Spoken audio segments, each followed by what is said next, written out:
use of narratives as a tool to engage folk in conversations about race and to really look at their impact in terms of its value in scholarship, right? If we look at the word history in itself, you have his story.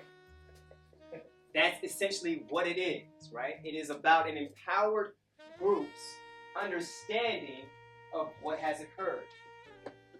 It's a dominant viewpoint in terms of what has happened in the fraction of time that we know as of today.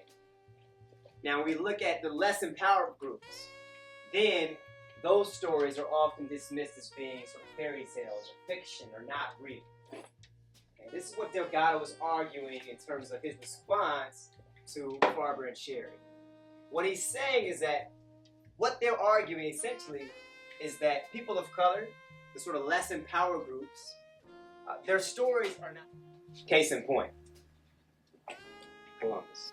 I'm sure that all of you have heard or were told these great stories, right? In 1492, what happens next? Columbus sailed the ocean blue.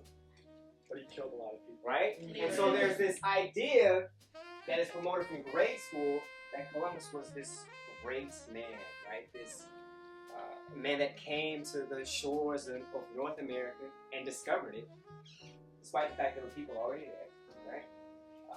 And he began this sort of relationship with the indigenous people that were here, right? And you had these images of everyone sitting together at the Thanksgiving table, right? And I know that you're all looking forward to that in a month, right? But you all don't really realize the history that really brought about these holidays that we have in the United States. So we really look at Christopher Columbus and what he did. It wasn't about bringing people together. It wasn't about, hey, let's sit around the table and tell great stories and bond on this food that we had.